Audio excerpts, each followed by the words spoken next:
خلق منها زوجها وبث منهما رجالا كثيرا ونساء واتقوا الله الذي تساءلون به والأرحام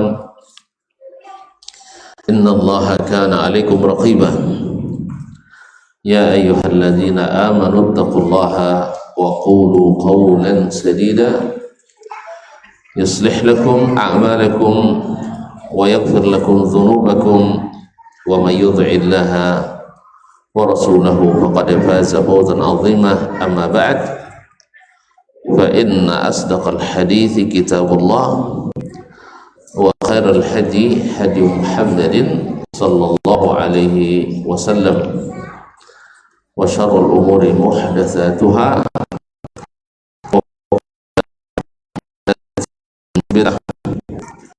وكل بدعة ضلالة وكل ضلالة في النار.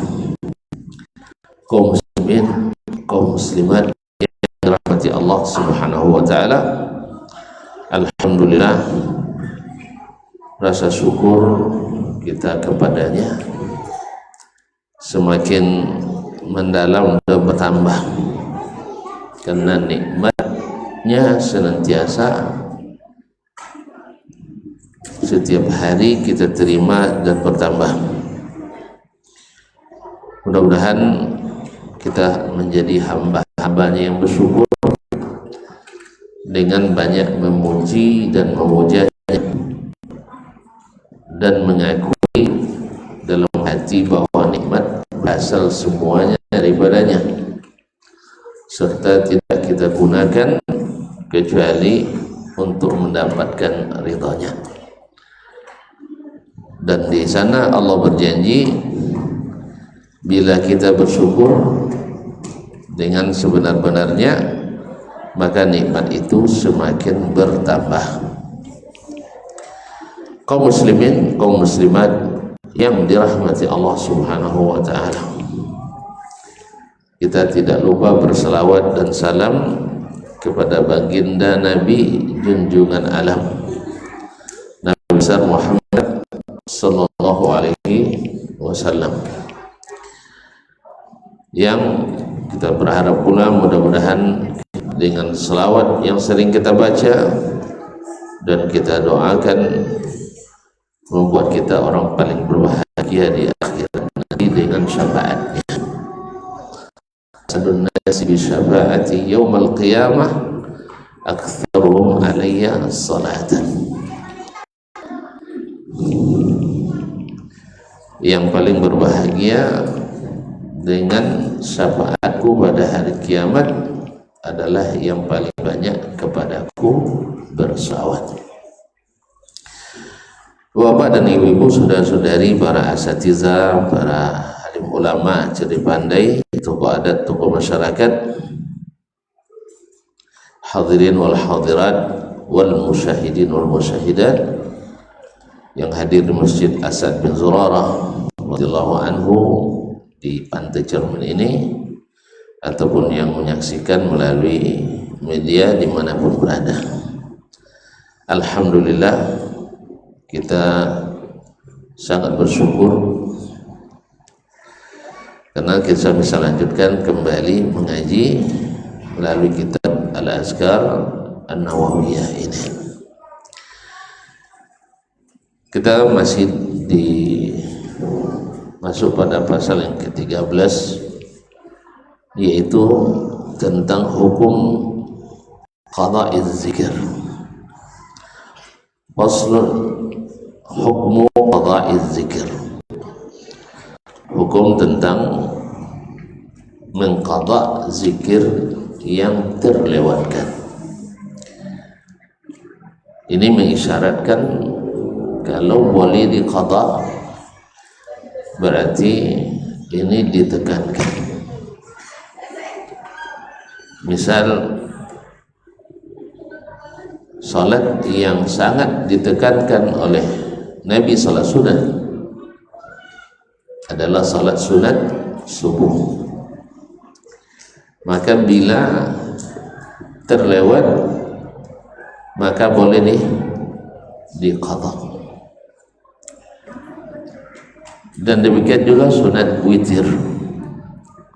Bila seseorang biasa berwitir di malam hari, lalu karena suatu hal, mungkin karena tertidur tak terbangun, atau kecapean sekali, atau sibuk dengan pekerjaan yang sifatnya emergensi di malam itu, seperti ngurus orang sakit misalnya, atau bertugas malam yang membuat tidak bisa melakukan sholat witir dan sebagainya, maka diizinkan untuk diqadha di siang hari, diqadha di siang hari, walaupun ditunaikan secara genap, bukan secara witir. Nah sekarang ada qadhanya. Oleh sebab itu ini yang disebutkan oleh Imam An-Nawawi rahimahullah ta'ala, qala yanbaghi liman kana lahu wadhifatun min az-zikri fi waqtin min lailin aw nahar. Patut bagi orang yang sudah memiliki amalan zikir tetap, wadhifah, tugas, min az-zikri, suatu amalan. Kalau disebut bulan muwazzaf, bulan itu adalah muwazzaf, muwazzaf itu adalah pekerjaan tetap. Makanya PNS disebut dengan muwazzaf hukumi, karena pekerjaannya tetap dan mengikat. Atau muwazzaf misalnya ahli atau karyawan swasta, sebab dia punya pekerjaan tetap dan terikat, itu namanya muwazzaf. Pekerjaannya namanya wadhifah, yaitu amal pekerjaan tetap yang dia lakukan setiap hari. Misalnya kalau kita kampus Ustaz ya, Mas Pur, kita ini muwazzaf kan, dia ini tugas setiap hari pekerjaan yang sama sampai dimutasi atau didemosi atau dipromosikan dan sebagainya. Itu namanya wadhifah, tugas sehari-hari yang dikerjakan berkelanjutan, itu namanya wadhifah. Jadi siapa yang punya wadhifah, amal yang biasa dia lakukan, minaz zikri, berupa zikir, karena pembahasan kita tentang zikir, mana yang lebih bagus, banyak berzikir atau banyak berpikir? Mana yang bagus, banyak berpikir atau banyak berzikir? Banyak berpikir naik asam urat, sah? Banyak berzikir tentram hati, sah? Oleh sebab itu makanya zikir itu menenteramkan, pikir itu bikin galau. Jadi jangan terlalu banyak berpikir, tadi banyaklah berzikir. Kita terbalik sekarang, lebih banyak berpikir daripada berzikir. Baru aja mau tidur berpikir juga, akhirnya lambat tidur. Bangun tidur berpikir juga, loyo dibuatnya, sah? Makanya bangun tidur zikir, akan tidur zikir, sehingga cepat tertidur dan ketika bangun cepat tenang. Masyaallah kiram dirahmati Allah. Jadi siapa yang punya wadhifah, amalan biasa yang tak pernah luput dia kerjakan, minaz zikri, berupa zikir fi waqtin, dalam satu waktu, min lailin aw nahar, baik waktu malam ataupun waktu siang. Artinya pekerjaan yang legal yang disyariatkan, bukan pekerjaan yang dia ini. Sebab kita dinamakan bekerja, baik pekerja pemerintah maupun pekerja swasta, semuanya harus legal, sah? Harus legal dan sesuai dengan petunjuk yang Allah dan Rasul SAW turunkan, bukan zikir yang kita buat sendiri. Ini kadang-kadang sebagian orang memahami dari situ bahwasanya kita boleh saja mengarang-arang zikir sendiri. Enggak, kita tidak boleh mengarang. Tapi kita boleh menetapkan saya sanggup membacanya setiap malam Al-Quran 30 juz. Hah? Saya sanggup setiap malam baca 30 juz. Iya gitu ya? Enggak. Nah, juz 30 saja. Misalnya semalam, sehari semalam misalnya, atau di waktu malam saya baca setengah juz. Itu kesanggupan yang bisa tuan lakukan, dan itu boleh dirutinkan, dan itu tidak dilarang oleh syariat. Artinya sesuai kemampuan kita. Bukan berarti kita katakan bahwa setengah juz ini adalah amalan yang harus diikuti oleh orang lain. Jelas? Atau misalnya seperti yang diriwayatkan dari Syekhul Islam Ibnu Taimiyah rahimahullah, beliau membaca di waktu pagi atau di waktu malam Al-Fatihah sampai sekian kali, kalau tidak salah 1000 kali. Ya, sebab dengan demikian beliau merasa pikirannya terang, ide-idenya timbul. Sah? Maka ini apakah dia katakan dia harus juga 1000? Tidak kan? Ada tidak dia meyakini afdaliyah 1000 itu lalu disyariatkan bagi orang lain? Ada enggak? Ada enggak tarekat Taimiyah yang mengajarkan zikir baca Al-Fatihah 1000 kali di waktu malam? Ada enggak? Enggak ada kan? Berarti dia bukan mensyariatkan, dia menetapkan kesanggupan dia hari itu atau malam itu bacanya sekian kali. Kalau misalnya, oh saya sanggup baca Al-Fatihah setiap malam 100.000 kali, tapi jangan marah-marah pagi nanti. Pas bangun pagi nanti, bangun istri subuh marah-marah. Tak tahu kamu tadi saya baca Al-Fatihah 100.000 kali, sekarang cepat bangun. Enggak. Paham enggak? Tapi kita tidak itu sebagai ajaran dimana kalau kalian ingin dapat itu baca ini. Enggak. Tapi dia mengamalkannya itu, dia tentukan dulu dirinya, karena itu dibolehkan oleh Nabi alaihissalatu wassalam. Seseorang lebih tahu tentang muridnya setiap malam bagaimana kesanggupannya. Jelas? Jadi bukan membuat syariat baru. Tahu? Jadi barang siapa yang punya wazifah zikir di waktu malam atau siang, atau aqibah salat, atau setiap selesai salat, atau halat min al-ahwal, atau dalam satu keadaan, fafatatu an yatadarakaha, lalu luput darinya melakukannya, tidak sempat dia lakukan. Misalnya setiap pagi tuan-tuan biasanya kalau selesai sholat subuh duduk di masjid baca Quran, misalnya 5 lembar di waktu selesai subuh, lepas itu diikuti dengan doa atau zikir pagi sampai terbit matahari. Hampir saban hari seperti itu. Tapi pada waktu suatu saat mungkin ya ada tugas yang tak bisa ditinggalkan, kewajiban yang tak bisa diwakilkan. Ya misalnya antum musafir di penerbangan pertama, kan itu kan, di penerbangan pertama ke tugas luar daerah misalnya, atau mesti berangkat sebelum subuh, akhirnya tidak terkerjakan zikir itu. Artinya mungkin juga dibaca tapi tidak sesempurna ini. Lalu setelah selesai dan sampai kita teringat tadi yang tidak sempat kita lakukan tadi, ada waktu, maka boleh diqada.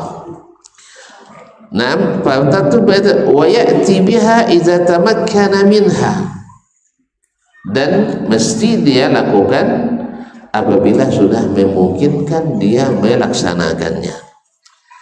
Wala yuhmiluha, dan jangan menyia-nyiakannya,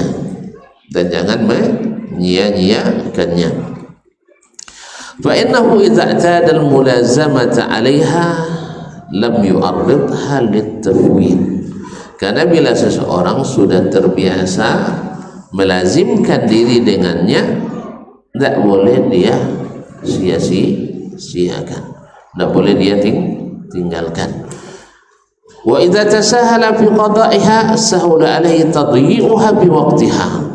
Kalau dia bermudah-mudah tidak mau mengqadanya, maka mudah pula baginya untuk menyia-nyiakannya pada waktunya. Sebab baginya tinggal tidak apa-apa. Kalau sudah terbiasa, mulai diringankan meninggalkannya, akhirnya pada waktu bisa pun dia akan meninggalkannya. Tentu mungkin masih ingat ketika belum kita mulazamah, ya belum kita benar-benar melaksanakan zikir-zikir pagi petang ini, sering mana yang lebih sering terlupa, ditinggalkan atau sering dikerjakan? Sering kerjakan, sering dilakukan kan? Kenapa? Belum kita jadikan sebagai amaliyah. Sebab kita masih mengatakan yang sunat-sunat yang terlalu keras sekali lah, kan barangnya cuma sunat. Demikian juga salat rawatib, sunat rawatib kadang-kadang ada, kadang-kadang tidak. Yang sunat jangan terlalu kan. Salat berjamaah saja kadang-kadang salat berjamaah akan cuma sunat, tinggalin aja dan sebagainya. Tapi setelah kita lazimkan dan setelah kita boleh katakan paksa diri kita melakukannya, akhirnya berat kita untuk meninggalkannya. Kenapa? Karena betul-betul terasa hikmahnya. Gimana tidak orang kalau sudah mulai bekerja terima gaji, kalau mulai bekerja mulai terima gaji, terasa nggak? Apalagi besok ada KGB, kenaikan gaji berkala. 5% aja setahun itu sudah ada dikejar, apalagi kalau perawat gaji 20% per bulan. Dan apalagi kalau Allah gaji kita bukan per bulan, per pekerjaan, per proyek kerja, per amal, minimal 1000% bonusnya. Kita kerjakan suatu amal, baca Quran satu huruf dinilai 10 kebaikan. Kita sholat satu kali sholat dihitung kita minimal 10 kali sholat. Bersolawat kita satu kali dibalasnya 10 kali. Bersedekah 1000 dikalikan 10, itu minimal. Itu kalau itu yang kita bayangkan masuk terus. Kalau seandainya ada sistem notifikasi, ya, andainya ada sistem notifikasi, selesai sholat buka di SMS kan, SMS bankingnya, Masya Allah masuk pahala, masuk pahala misalnya karena sholatnya diterima misalnya 5%, 5% saja dari pahala sholat berapa Ustaz? Pahala sholat berapa? Anggap aja 100 juta ya, 5% dari 100 juta lambat hitungnya. 5% dari 100 juta ya 5 juta lah, gitu aja kok. 5 juta sah? Naam. Memang tak biasa ngitung duit banyak nampaknya. Tolong bantu dia supaya biasa ngitung duit banyak. Nah, jadi 5% dari 1 juta sah masuk dalam sistem notifikasi, pahala masuk itu dari sholat. Semangat tak sholat? Semangat tak? Kalau misalnya pas malam tanggal 1 kan masuk notifikasi gaji, masuk kredit, itu luar biasa. Besoknya semangat kerja. Sahih. Apalagi kalau ada kenaikan, misalnya dulu dari dapat 5 juta sekarang 5.200.000 sekian misalnya, tambah semangat. Apalagi kalau naik pangkat kan, naik golongan, ini wajar dan Allah tahu itu. Apalagi kalau memang tak ada berkurang sama sekali, sholatnya yang diterima misalnya dihitung, anggap aja 80% dari 100 juta. Berapa tadi? 80% dari 100 juta, 80 juta. Masya Allah. Kalau sempat ada kawan kita, Bapak masuk katanya, saya 600 juta masuk, atau 6 juta coba, kesel enggak? Tentu kita belajar gimana caranya gitu. Coba masalahnya ini kan tidak masuk, memerlukan keimanan. Dan keimanan ini yang harus selalu diasah, harus dipelajari, selalu ada yang mengingatkan kita. Makanya Nabi SAW hadis-hadisnya selalu harus hadir bersama kita, karena Nabi SAW yang tahu, Nabi yang yakin, dan dia melaksanakan.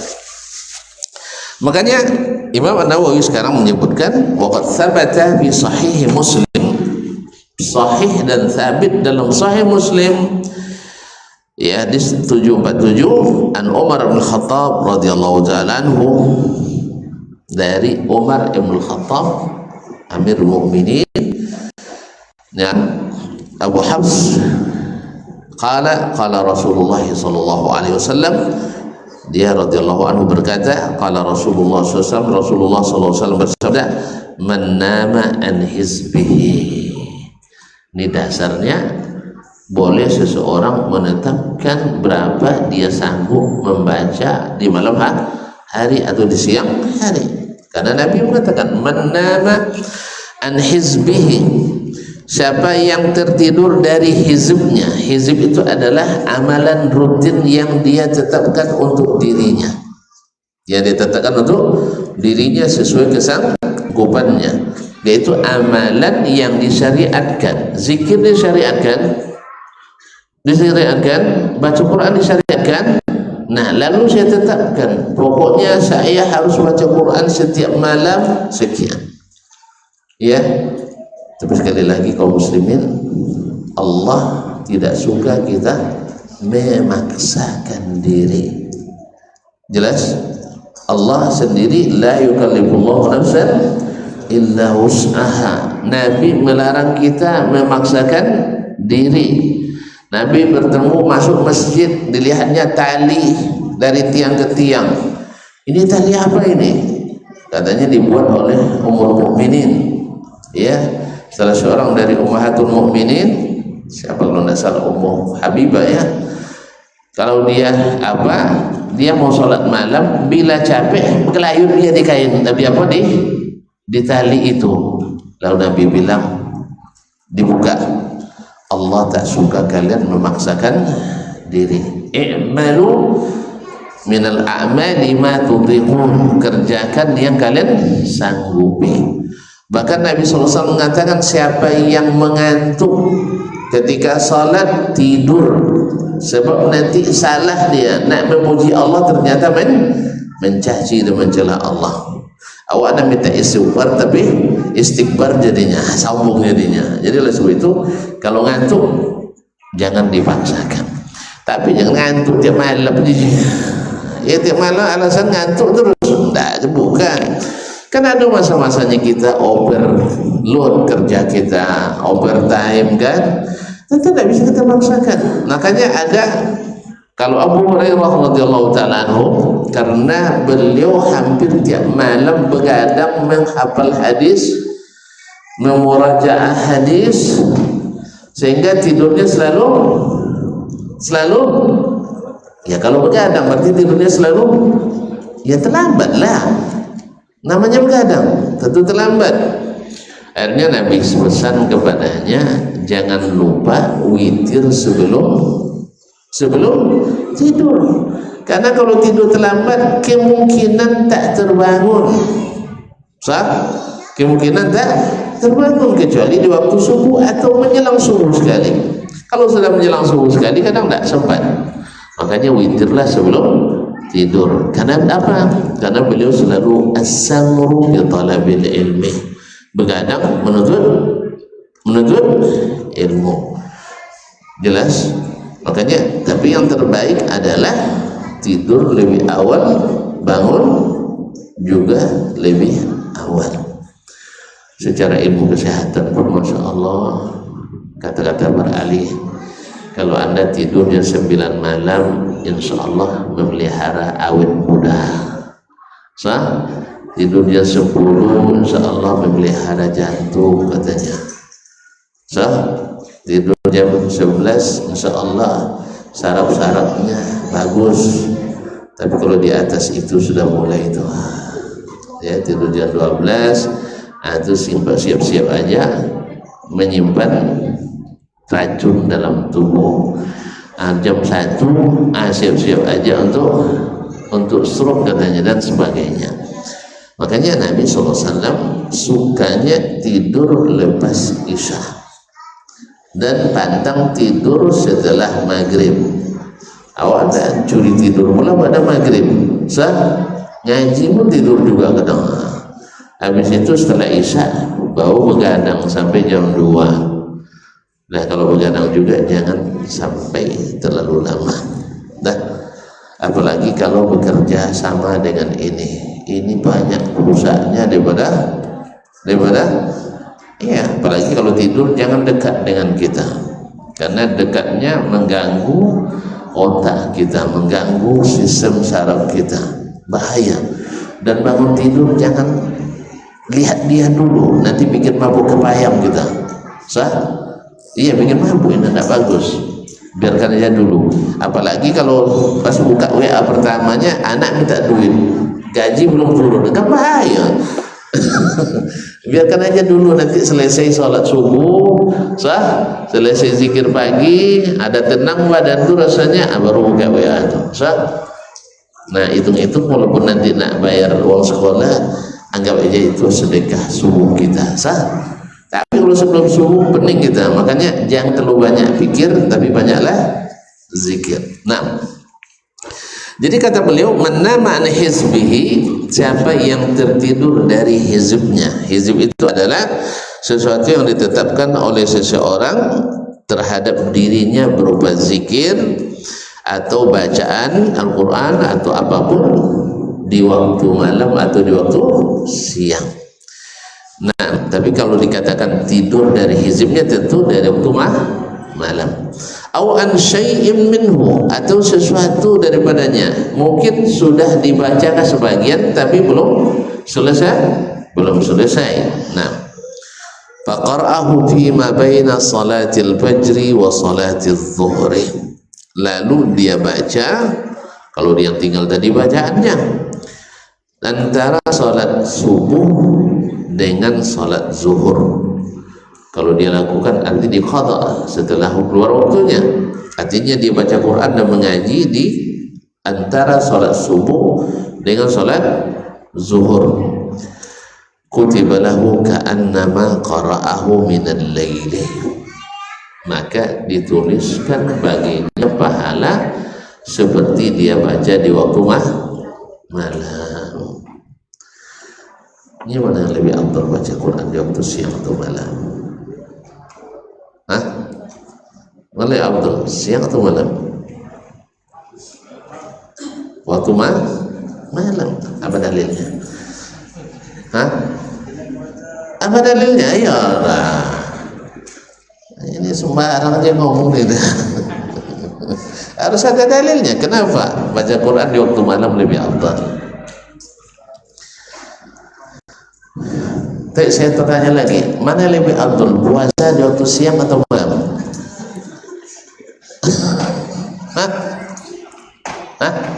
Artinya kalau tidak sempat puasa siang, boleh tidak puasa malam? Kalau puasa malam bisa tidak tidur kita. Nah, dalilnya apa? Baca Quran di waktu malam lebih afdal daripada baca di waktu siang. Banyak dalilnya, di antaranya hadis tentang syafaat. Ya'til Qur'anu was-sawmu yashfa'ani li ahlihima yawmal qiyamah. Nanti Al-Quran dan puasa datang memberikan syafaat kepada orang yang membacanya dan orang yang melakukannya. Fayaqulul Quran, ya Rabb, inni mana'tun nawma minal lail. Saya membuat dia terhalang tidur di waktu malam. Fasyafi'ni fihi, maka izinkan saya memberikan syafaat kepadanya.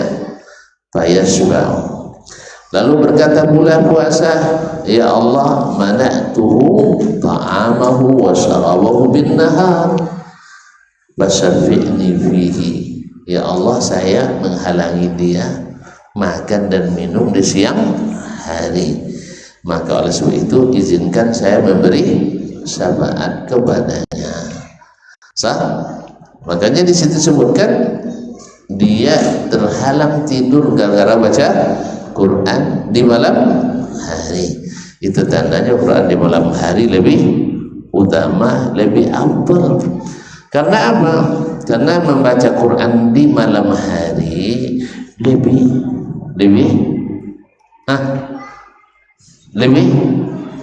lebih khusyuk.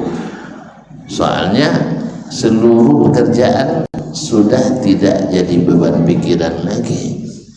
Kalau kita baca Quran di siang hari, yang di kantor, di pelayanan nggak khusyuk kan Ustaz ya? Contohnya saya dulu ketika jadi direktur, saya halaman sehari Pak ya selesai di siang hari. Apa sebab? Baru baca setengah ayat, assalamualaikum, kan orang minta pelayanan, tamu. Nah, sebentar lagi rapat, banyaklah, Allah musta'an. Orang baca buku itu betul kata guru saya dulu ketika saya mau pulang, Syekh, saya pulang, sebelum pulang ini banyak tawaran kerja, dan kerjanya rata-rata adalah birokrasi, ngantor, jadi Syekh Ma'had di UIN, jadi imam besar dan ketua umum di Islamic Center. Itu sudah datang suratnya sebelum saya pulang ke Indonesia. Terus saya minta pendapat mulai dari orang yang tertua sampai yang termuda yang saya ketemui, saya minta pendapatnya. 98% mendorong saya menerima, tapi ada yang mendorong dengan syarat. Nah, diantaranya adalah rektor saya, dia bilang boleh kamu terima Desmond, tapi dengan syarat. Apa syaratnya? Jangan tinggalkan kajian di masjid, jangan tinggalkan kajian di masjid atau di surau-surau, sebab birokrasi itu membunuh ilmu, katanya, membunuh ilmu. Saya termasuk korbannya, katanya. Dia bilang dia korbannya. Sejak saya jadi pemimpin di sini, jadi menjabat, kan beliau dulu kepala biro ini, kemudian jadi dekan, habis itu jadi wakil, habis itu jadi pelaksana PLT rektor atau PJ rektor waktu itu. Jadi tidak bisa seperti sebelum menjabat. Kalau kamu bisa menjalankan syarat itu, terima itu. Kalau tidak, jangan diterima. Dan ya, insya Allah saya coba. Dan betul bahwasanya al-idarah taqtulul ilmah, bahwa sesungguhnya birokrasi itu membunuh ilmu. Jadi kalau banyak ustaz awalnya aktif, tapi setelah menjabat kurang aktif di dakwah, maklumi aja ya, ilmunya sudah mati, sudah mati. Nah, soalnya apa? Karena memang idarah taqtulul ilmi, sebentar rapat, sebentar bertamu, sebentar tugas luar, sebentar visitasi, sebentar akreditasi, sebentar ini dan itu, habis waktu. Makanya setelah tidak ada jabatan, lapang rupanya dunia ini, alhamdulillah. Sebentar kena periksa, habis itu kena panggil, habis itu jadi saksi, sudah itu jadi tersangka. Allah musta'an. Jadi repot. Lebih baik jadi belajar seperti ini enak kita. Paling-paling tonton debat sebentar, habis itu ngaku lagi kan. Ya kan, ketika saya tanya dalil, pada diam. Akhirnya saya tunjukkan dalilnya Nah, jadi kaum muslimin dan muslimat, di situ disebutkan bahwa baca Quran di malam hari mendapatkan syafaat. Mas, waktu saya azan dulu atau saya yang azan?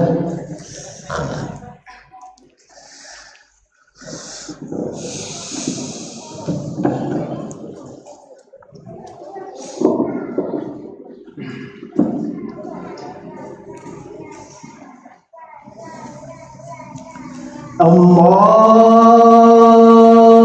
Akbar,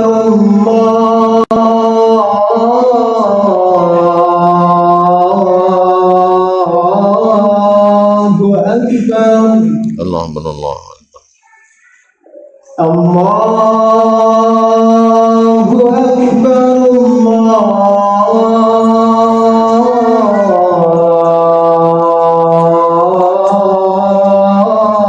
Allahu Akbar, Allah berallah.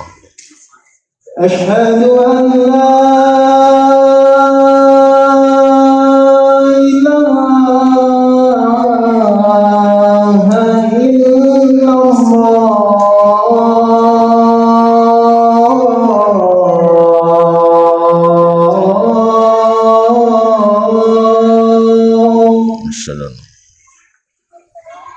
Asyhadu an la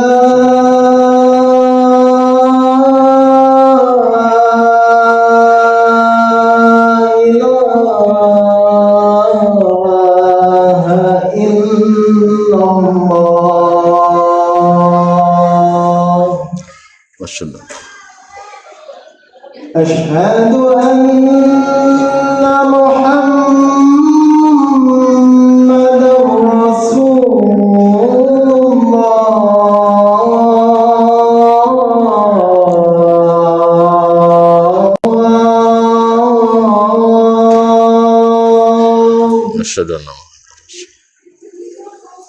Asyhadu anna Muhammadar Rasulullah.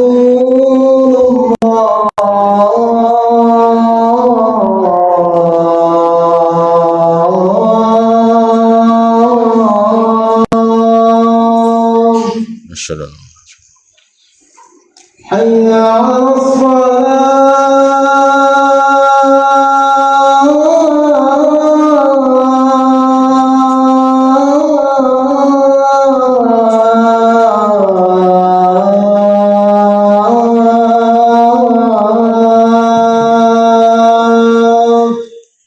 salah. Hayya 'alas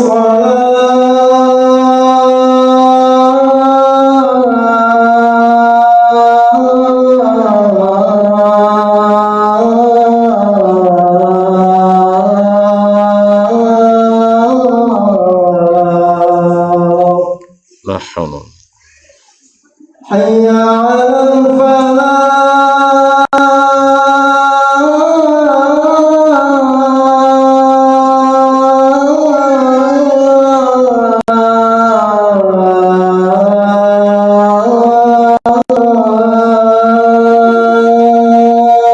La hawla. Hayya 'alal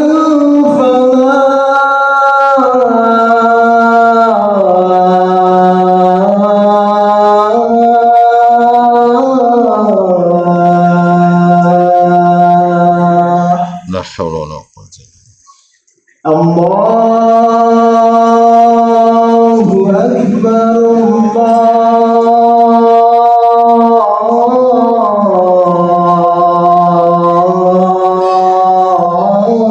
Allahu Akbar, Allahu Akbar. La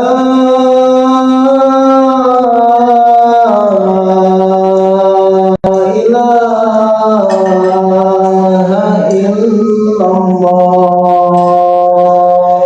ونشهد أن لا إله إلا الله. اللهم رب هذه الدعوة التامة والصلاة القائمة.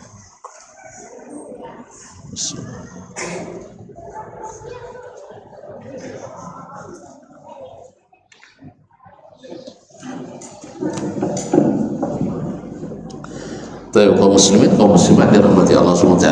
Di sini Nabi alaihissalam menganjurkan untuk mengqadha amalan yang biasa dikerjakan oleh seseorang.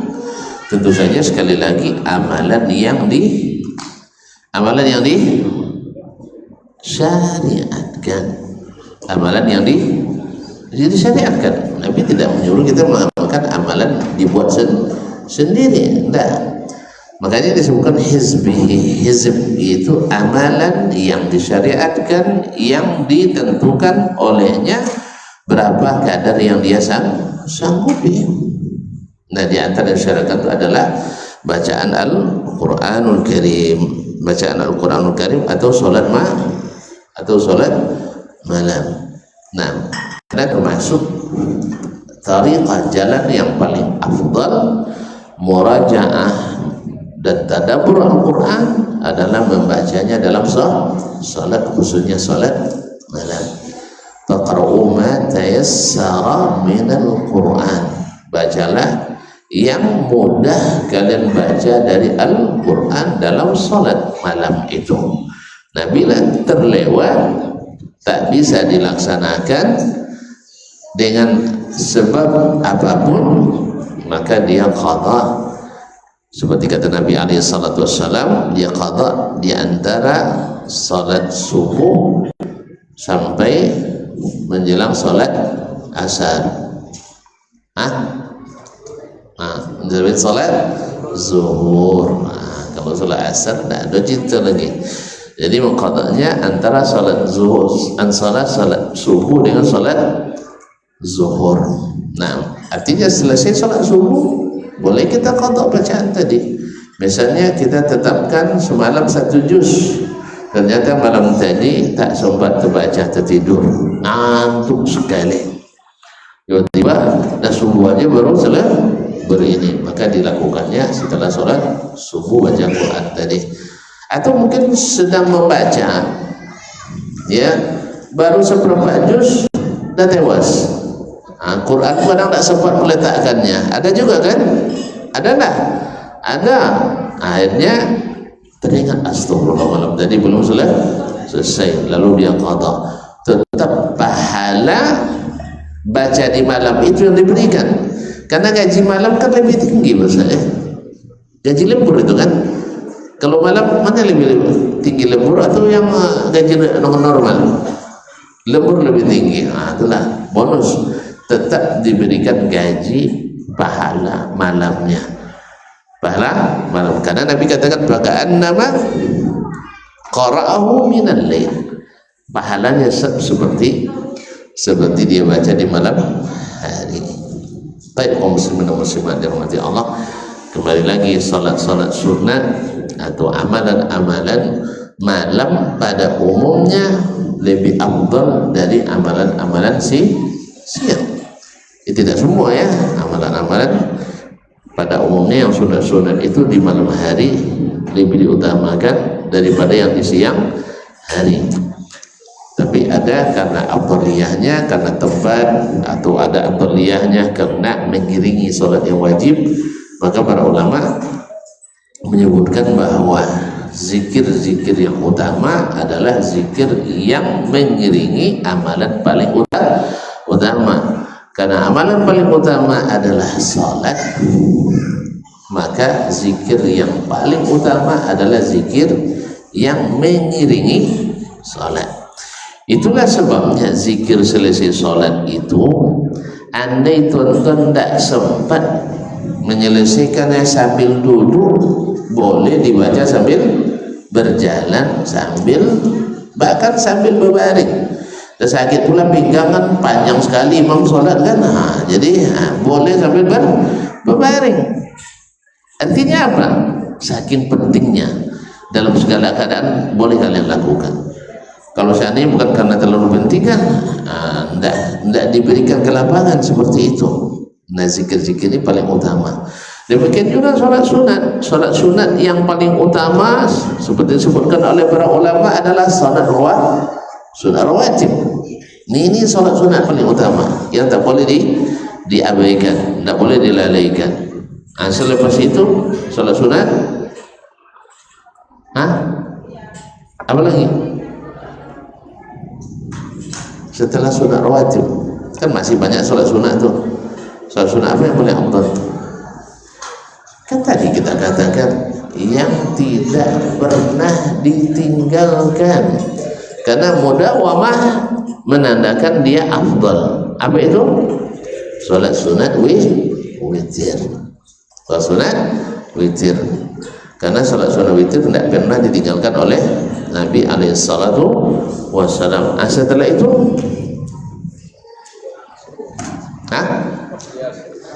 kopiah subuh sudah disebut dia sudah rawatib tadi.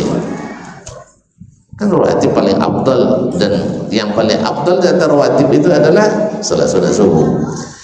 Sekarang pindah ke sunat yang lain, itu salat sunat witir paling afdal. Nah, setelah salat sunat witir, tahajud. Nah, karena salat malam lebih afdal daripada salat siang. Baru salat duha. Kemudian salat-salat sunat yang lainnya. Wallahu musta'an.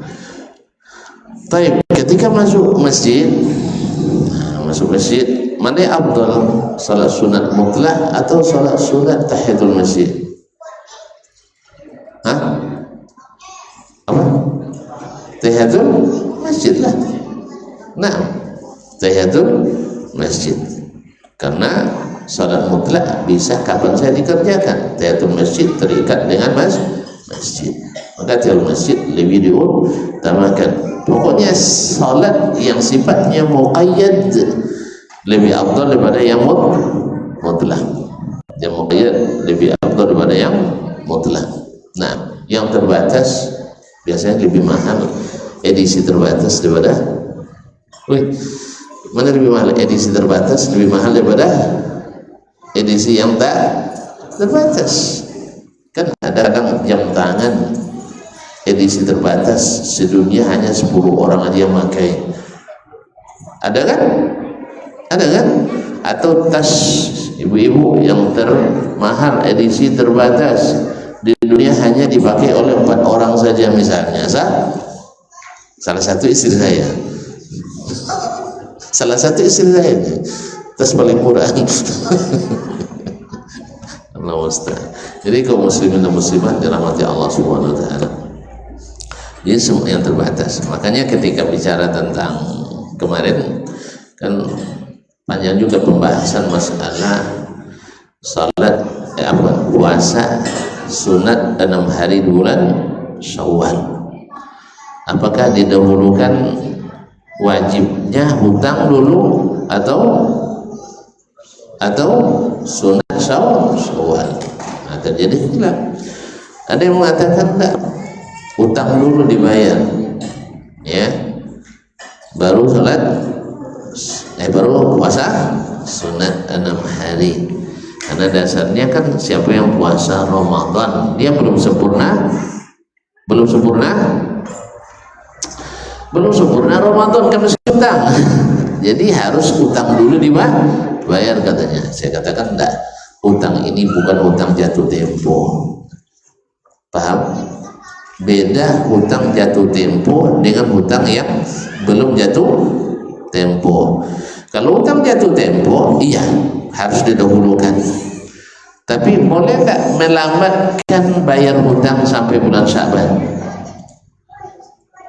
Jawablah. Boleh tak bayar hutang puasa sampai bulan Sya'ban? Boleh tak? Boleh. Puasa sunat Syawal bisa tak dilambatkan setelah Syawal? Tak bisa. Nah, makanya wallahu a'lam, saya cenderung pada pendapat boleh melakukan sholat lagi puasa sunat 6 hari dulu nanti walaupun belum bayar wajib.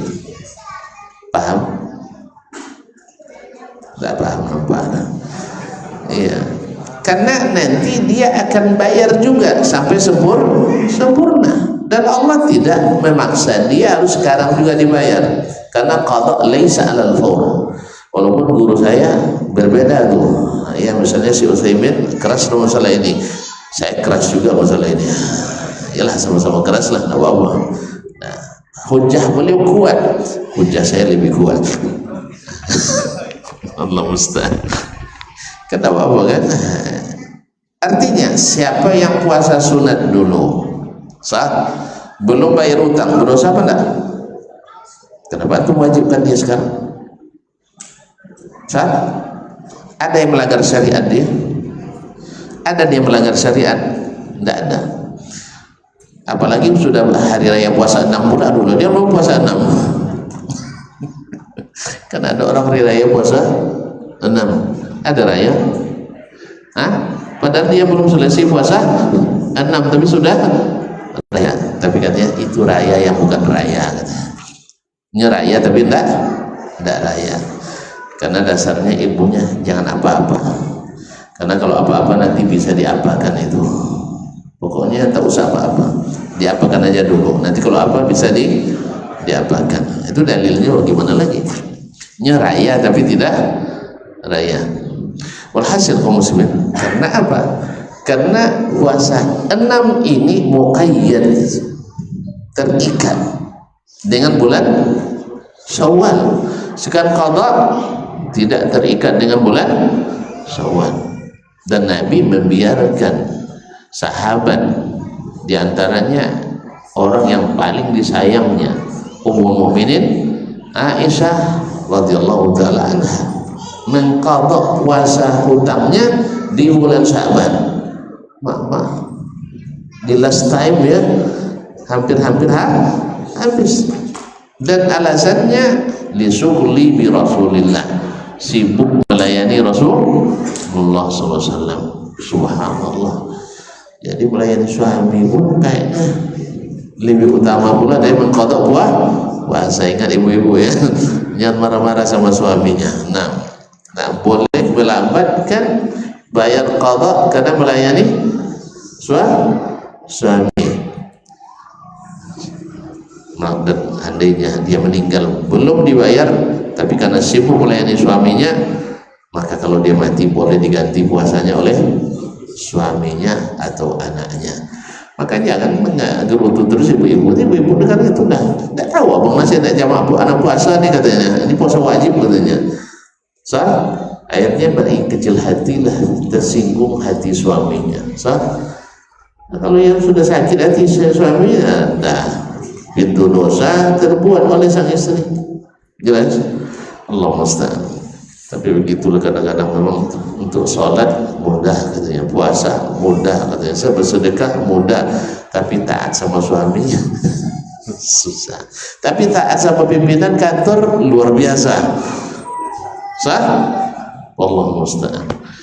Allah musta'an. Jadi oleh sebab itu kaum muslimin dia biarkan mereka kerja di kantor ya, karena itu dia lebih taat pada kepala kantor daripada kepada kepala rumah tangga. Allah musta'an. Baik, terima kasih kaum muslimin dan muslimat. Kita cukup sampai di sini ya. Jadi inti dari pelajaran ini adalah amalan-amalan yang biasa dikerjakan dan rutin sehingga menjadi wazifah, amalan tetap. Bila tidak bisa selesai dikerjakan, anggap aja lembur ya, dikerjakan di luar waktunya, dan itu tetap diberikan pahala. Itulah kemudahan dan kemurahan Allah kepada kita. Walaupun dah telat waktunya, tapi masih tetap dihitung seperti dikerjakan pada waktunya. Tentu saja bukan faktor sengaja, tapi adalah force major yang kadang-kadang yang kita tidak inginkan. Tadi saya katakan terlalu lelah, ngantuk sehingga tidak selesai, atau mungkin pekerjaan yang wajib yang tidak bisa diwakilkan atau ditinggalkan, atau lain-lainnya. Yang penting bukan karena kita sia-sia atau meringankannya. Nah, beruntunglah orang-orang yang punya hizb itu, orang yang selalu punya amanah rutin. Karena Nabi alaihissalam dan para istrinya dan keluarganya bila mengamalkan suatu amalan asbatuha, mereka tetapkan, artinya mereka rutinkan, karena Allah suka amalan yang rutin dikerjakan walaupun ringan dan sedikit. Lebih baik sedekah setiap hari 10 juta daripada sedekah sekali aja 10.000.